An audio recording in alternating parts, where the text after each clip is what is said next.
परिमेय संख्याएं यानी रेशनल नंबर। परिमेय संख्या क्या होती है? परिमेय संख्या वे संख्याएं होती हैं जिन्हें हम p/q के रूप में लिख सकते हैं, लेकिन शर्त ये है कि जो q है q = 0 नहीं होना चाहिए। ये इसमें नियम है। उदाहरण के लिए जैसे 1/2 है, ये फ्रैक्शन है या रेशनल में अगला जो वो है तो इकाई का अंक यानी यूनिट डिजिट। किसी संख्या की इकाई का स्थान या अंक ज्ञात करना है, इकाई का अंक, तो खासकर उन संख्याओं की घात के रूप में। जैसे देखो मैं बताता हूँ कैसे। मान लो कि 2 का 5 है ना। अब हम कैसे इसमें कैसे पता चलेगा कि इसमें 2 की घात जो 5 है उसका यूनिट डिजिट क्या होगा, इकाई का अंक क्या होगा? तो उसके लिए हम क्या करेंगे, देखिए जो भी घात है उसको हमको 4 से डिवाइड करना पड़ेगा। यदि इसको 4 से डिवाइड करते हैं तो कितना आता है, 4 से काट के रिमाइंडर आया 1। तो अब हम 2 की पावर 1 करेंगे तो इसमें 2 आएगा, यानी यूनिट डिजिट कितनी आएगी, 2 आएगी। ये इसका रूल होता है। अच्छा अब ये कैसे आया, ऐसा क्यों किया, इसके लिए देखिए आप सबसे पहले मैं क्या करूँगा, 2 की पावर 1 करूँगा तो ये क्या आता है, इसकी वैल्यू 2 आती है। 2 की पावर 2 करूँगा तो कितना आएगा, 4 आएगा। 2 की पावर 3 करूँगा तो कितना आएगा, 8 आएगा। और 2 की पावर 4 करूँगा तो कितना आएगा, 16 आएगा।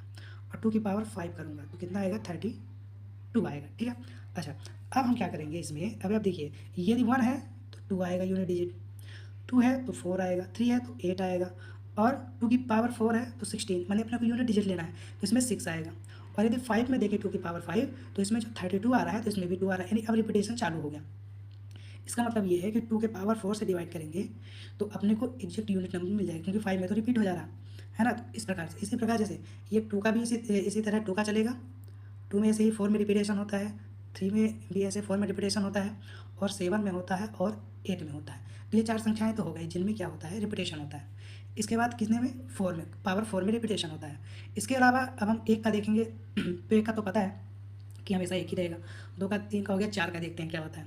देखिए 4 का, 4 की पावर 1 करेंगे तो 4 ही आएगा, 4 की पावर 2 करेंगे तो 16 आएगा, 4 की पावर 3 करेंगे तो 64 आएगा।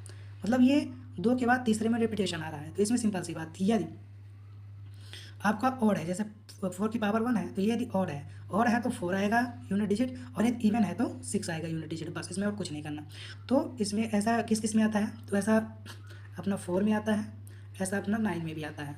9 में क्या होता है कि यदि आपका ऑड नंबर है, ऑड नंबर के केसेस में यानी विषम के केसेस में 1 आएगा, सॉरी 9 आएगा, और यदि इवन है तो इवन के केस में क्या आएगा, 1 आएगा। तो ये हो गया। इसके बाद 6 है, तो 6 में क्या होता है, 6 की पावर 1 करो फिर भी 6 आएगा, 6 की पावर 2 करो तो 36 आएगा।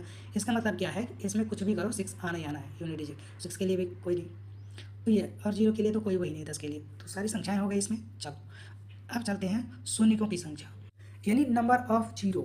तो नंबर ऑफ जीरो के लिए हम क्या करेंगे, किसी गुणनफल के अंत में शून्यों की संख्या ज्ञात करना है। आमतौर पर क्या होता है कि 2 और 5 के गुणकों की संख्या पर निर्भर करता है। कैसे, देखिए